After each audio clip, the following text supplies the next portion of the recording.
Halo semuanya, Assalamualaikum warahmatullahi wabarakatuh. Jumpa kembali dengan vlog harian saya di channel Teteh Simpur Jaya. Di video kali ini kita sharing kembali kegiatan di warung sembako ya. Dan ini saya mau sharing kembali ke teman-teman semuanya tentang pengalaman berdagang saya ya teman-teman. Ini ada beberapa tips untuk kita yang mau mencoba memulai usaha warung sembako ya. Ini menurut pengalaman saya saja teman-teman ya. Ini ada beberapa pengalaman saya yang saya akan sharing di sini ya, tentang cara memulai usaha warung kelontong ini ya, warung sembako ini. Dan mungkin teman-teman ada yang ingin membuka warung sembakonya ya, warung kelontongan seperti ini. Coba perhatikan teman-teman ya, untuk meningkatkan pelayanan kita, untuk meningkatkan omset kita, untuk meningkatkan desain juga penataan dan modal usaha tentunya teman-teman ya. Kita harus perhatikan semuanya. Nah, warung sembako ini sekarang ini ya, zaman sekarang ini banyak sekali warung sembako yang bertebaran di mana-mana ya teman-teman. Di perkotaan ataupun di pedesaan ini sangat marak sekali teman-teman kita yang berjualan sembako ini ya. Ini karena salah satunya usaha yang paling mudah dijalankan ya, mudah dijalankan oleh kita para ibu-ibu rumah tangga tentunya ya. Dengan kesibukan yang sangat luar biasa mengurus rumah tangga, namun kita bisa berpenghasilan ya.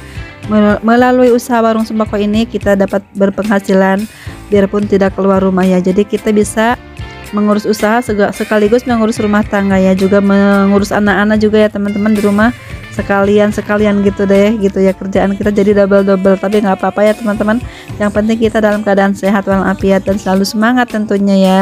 Nah, di sini saya akan sharing ada beberapa poin yang paling dasar dalam kita mau menjalankan usaha warung sembako ini ya, dan kita harus pelajari dan kita cermati juga teman-teman ya, harus kita kelola dengan baik ya, supaya bisnis sembako kita ini, warung sembako kita ini cepat berkembang dan sukses ya teman-teman. Dan salah satunya adalah kita harus memperhatikan lokasi yang tepat kita untuk berjualan ya teman-teman.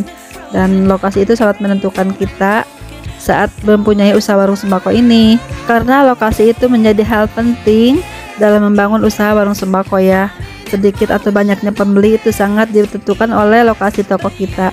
Dan warung kelontong itu biasanya menyediakan kebutuhan berbagai macam bahan kebutuhan pokok untuk rumah tangga ya. Jadi lokasinya itu yang paling tepat adalah tempat yang strategis dan ada di tengah-tengah pemukiman ya, yang berpenduduk banyak ya tentunya. Dan lokasi yang lebih dekat itu sangat disukai oleh masyarakat sekitar kita ya, karena mereka tak perlu jauh-jauh untuk berjalan mencari kebutuhan sehari-harinya ya teman-teman. Untuk pemula kita tidak usah menyewa toko ataupun ruko yang besar ya teman-teman, cukup berusaha bermodalkan di rumah saja, memanfaatkan lokasi di rumah kita ya, tempat-tempat misalnya di tempat-tempat di sekitar rumah kita lah gitu, seperti misalnya di halaman rumah ataupun di teras rumah ataupun di ruang tamu ataupun di garasi ya teman-teman. Itu bisa kita manfaatkan untuk membuka warung sembako ya. Nah, dengan begitu modal yang kita perlukan akan menjadi lebih sedikit ya teman-teman, tidak memikirkan untuk biaya sewa kios ataupun sewa ruko ya teman-teman. Dalam memilih lokasi perhatikanlah keberadaan saingan ya teman-teman. Jangan sampai kita membangun warung sembako ini di samping minimarket dan itu bisa menyulitkan kita dalam merintis usaha ini ya, karena mungkin pelanggan itu tetap berbelanja di minimarket tersebut, dan mungkin kita akan kalah saing ya teman-teman, karena di warung pemula itu sangat kesulitan di awal-awal itu mencari pelanggan pertama ya teman-teman. Dan itu pengalaman saya. Dan kedua adalah kita harus mengenali calon konsumen kita ya teman-teman. Dan setelah kita mendapatkan lokasi yang baik, yang bagus, yang strategis ya, sekarang kita waktunya untuk mengenal calon konsumen kita, karena konsumen itu memiliki kebutuhan yang sangat berbeda-beda ya teman-teman. Sebaiknya kita lakukan survei terlebih dahulu untuk memastikan barang yang sangat diperlukan, yang benar-benar diperlukan oleh warga sekitar, yang harus kita jual dan harus kita perhatikan nanti ya saat kita berbelanja. Dan itu memang benar-benar barang-barang yang sangat dibutuhkan di masyarakat sekitar, di lingkungan kita itu ya teman-teman. Dengan mengetahui kebutuhan masyarakat sekitar kita, sekitar lingkungan kita, kita dapat segera menghitung besaran modal yang dibutuhkan untuk membeli barang-barang dagangan pertama kita ya teman-teman. Selain survei kebutuhan masyarakat sekitar, juga kita harus memastikan tidak ada lagi saingan di lingkungan itu, dan persaingan antar warung kelontong itu cukup berat, apalagi bagi kita seorang pemula ya teman-teman, karena target pasar itu tidak begitu luas ya.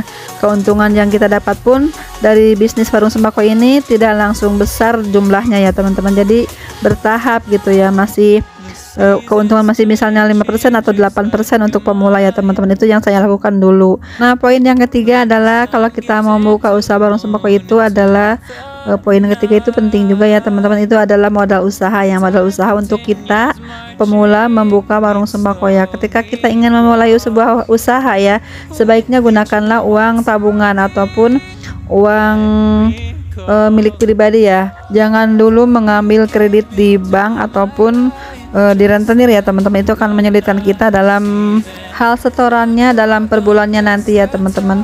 Lebih baik kita menjalankan uang seadanya yang kita punya ya. Jangan sampai kita pinjam-pinjam dulu ke bank ataupun apalagi ke rentenir itu ya teman-teman. Itu sangat menyulitkan kita pastinya. Dan itu banyak sekali contoh-contoh yang terjadi, bukannya malah maju, malah menjerumuskan, malah lebih parah lagi ya teman-teman. Itu lebih baik tidak usah dulu meminjam seperti itu. Dan jikalaupun terpaksa ya, jika modal kita sedikit ataupun minim sekali ya, itu kita bisa meminjamnya dari bank yang resmi ya. Dan pilihlah yang bunganya rendah sekali ya teman-teman, yang paling rendah bunganya seperti itu. Itu akan sedikit meringankan beban kita. Tapi kalau di awal usaha itu saya sarankan tidak usah meminjam ke bank dulu ya. Dan kita pun harus teliti menghitung ya, dengan keuntungan berapa kita bisa membayar setoran itu ya. Dan jangan sampai kita keteteran untuk membayar setoran tersebut ya teman-teman. Nanti bisa-bisa baru kita malah tutup ya. Jangan sampai seperti itu ya teman-teman. Kita harus benar-benar teliti agar keuntungan yang kita dapat itu dari warung kelontong itu ya dapat menutup angsuran setiap bulannya. Dan masih berkaitan dengan modal ya teman-teman, pisahkanlah uang menjadi dua kelompok ya. Kelompok pertama itu uang usaha, sedangkan yang kedua merupakan uang pribadi. Kedua kelompok uang ini memang milik kita ya, namun sebaiknya kita memisahkannya untuk mempermudah pengelolaan keuangan tersebut. Yang keempat adalah cara kita memulai usaha warung sembako ini, mencari bahan baku yang murah teman-teman ya. Barang-barang yang murah itu seperti apa dan di mana mendapatkannya kita ya. Kita harus punya relasi yang baik, yang luas gitu ya teman-teman. Dan modal itu sudah di tangan ya, misalnya seperti itu, dan saatnya kita berbelanja barang-barang untuk dijual. Dan kegiatan ini sering disebut sebagai kulakan ya teman-teman. Mencari grosir barang-barang dengan harga murah itu menjadi tips yang untuk kita ya sebagai pemula memulai usaha warung sembako ini, karena dengan kita berbelanja dengan barang-barang yang murah tentu akan menjadi keuntungan tersendiri ya. Semakin kita berbelanja murah, semakin besar juga keuntungan yang kita dapatkan ya. Itu salah satu tipsnya untuk kita ya saat pertama kali berbelanja di warung sembako, di agen-agen sembako gitu ya teman-teman. Dan harga-harga di pasar tradisional itu biasanya lebih murah ya teman-teman dibandingkan dengan harga di toko-toko grosir ternama ya. Barang yang dijual pun di pasar itu tidak kalah lengkap dan sangat bagus sekali kualitasnya ya teman-teman. Nah, jika kita ingin menjadi penjual yang sukses ya, tentunya kita harus pandai mencari agen-agen termurah ya untuk kita kulakan ya teman-teman. Dan jika kita ingin menjual beras, sebaiknya beli langsung dari petani, itu lebih baik, lebih bagus ya teman-teman, lebih murah pastinya. Dan tapi kalau di perkotaan itu sangat sulit ya teman-teman mencari beras dari petani langsung gitu. Kita harus ke kampung dulu mencari beras-beras yang termurah, yang bagus kualitasnya. Dan itu belum saya lakukan juga karena itu sangat sulit menurut saya, karena kualitas di kota sama di kampung itu beda berasnya ya. Dan kalau menurut saya nih airnya pun beda rasa, beda lagi rasa nasinya gitu teman-teman ya. Dulu pun saya pernah beberapa kali membawa beras dari kampung ya, namun sampai ke sini, ke tempat warung saya jual di sini, jadi beda ya. Di sini jadi lebih murah harganya teman-teman dibandingkan dengan harga di kampung ya. Misalnya di kampung nih harga jualnya 10.000, kalau di sini tuh jadinya harga 9 ribuan ya teman-teman. Jadi menurut saya ini agak rugi ya membawa beras dari kampung. Belum tentu kita dapat untung banyak karena ongkosnya pun mahal ya teman-teman. Itu menurut pengalaman saya. Dan mungkin teman-teman bisa juga kulakan di kampung untuk mencari barang-barang termurahnya ya, seperti barang-barang beras dan hasil bumi teman-teman. Itu bisa dijadikan ide usaha juga untuk kita. Dan untuk selanjutnya kita meningkatkan minat pembeli ya teman-teman. Untuk meningkatkan minat pembeli kita harus menjual beberapa barang dengan potongan harga atau istilahnya diskon ya teman-teman. Kita bisa membuat diskon berapa persen gitu di warung sembako kita dengan harga-harga diskon. Itu biasanya para pelanggan tuh lebih tertarik dengan harga-harga diskonan ya teman-teman. Diskon itu bisa kita terapkan untuk barang yang menghasilkan keuntungan paling besar, misalnya seperti minyak goreng misalnya, ataupun gula pasir. Itu biasanya di diskonnya lumayan teman-teman ya, beda 1000-2000 lumayan lah. Nanti para pelanggan akan berpindah, insya Allah ya, akan melirik gitu ya beberapa barang yang sangat diperlukan di rumahnya ya. Dengan kita memberikan harga diskon itu akan memikat juga kepada para pelanggan pertama ya untuk berbelanja di warung sembako kita. Ada banyak juga metode-metode yang dapat kita untuk bisa memberi kita diskonan itu ya teman-teman. Misalnya potongan harga secara langsung, misalnya belanja 50.000 dapat potongan harga 5.000 misal seperti itu. Ataupun pilihan lainnya, kita bisa memberikan diskon apabila konsumen telah mencapai batas minimal pembelian. Misalnya berbelanja 100.000 misalnya ya, ini kita diskon lagi nih, dapat 98.000 dapat hadiah apa, mungkin seperti itu, lebih menarik lagi teman-teman ya.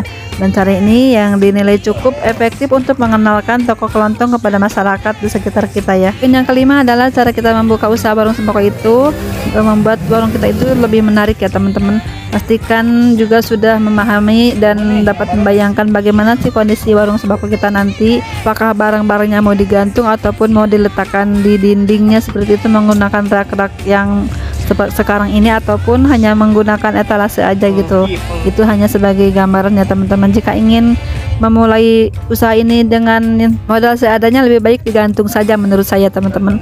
Kita hanya memerlukan gantungan dan meja kecil saja, itu sudah cukup menurut saya, dan sedikit paku-paku di dinding ataupun menggunakan tali-tali gitu ya teman-teman, ataupun menggunakan bambu kecil ya untuk menggantungkan barang dagangan kita.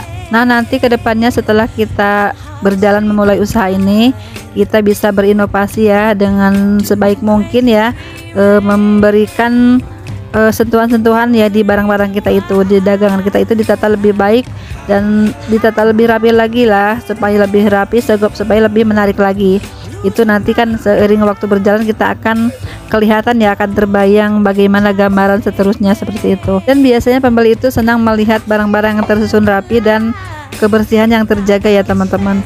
Dan seterusnya kita pisahkan barang-barang yang kita jual itu ya, misalnya dengan jenis yang sama, misalnya ya dengan rak ini untuk mie instan, rak ini untuk sabun, rak ini untuk kopi, rak ini untuk terigu dan gula, misalnya seperti itu ya teman-teman. Harus mengelompokkan barang-barang yang kita jual. Dan sedangkan barang seperti deterjen ataupun sabun-sabun gitu, itu kita pisahkan dari makanan ya teman-teman. Harus agak jauh jaraknya dari makanan supaya tidak tercium, tidak nempel baunya ya.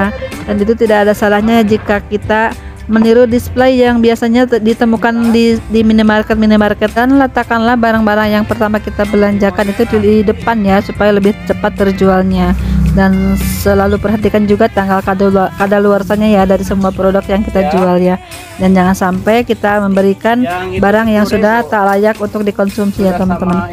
Itu akan fatal sekali ya. Kita akan tercoreng dengan menjual harga barang-barang yang tidak layak jual ya.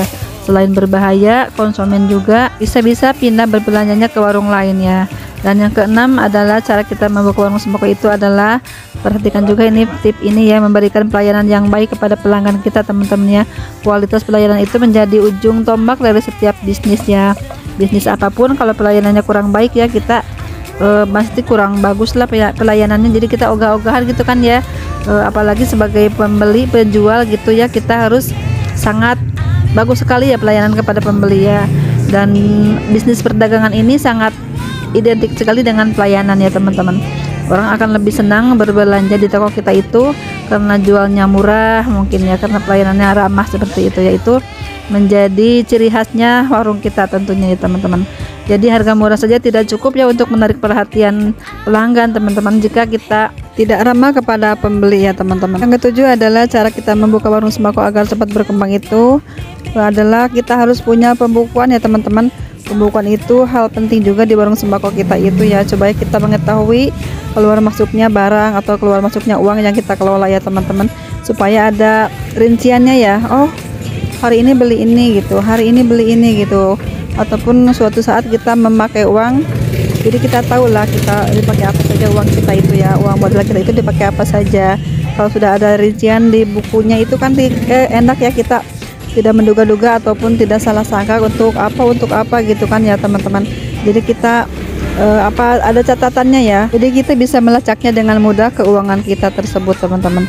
Dan kita bisa juga melihat keuntungan dan kerugiannya pun dapat kita tentukan dengan lebih mudah ya. Sayangnya sekali kalau kita tidak ada pembukaan warung ya teman-teman, kita suka rumit juga memikirkan uangnya kemana sih, kok tiba-tiba tinggal segini barangnya, duitnya habis. Nah seperti itu ya contoh kecilnya teman-teman ya.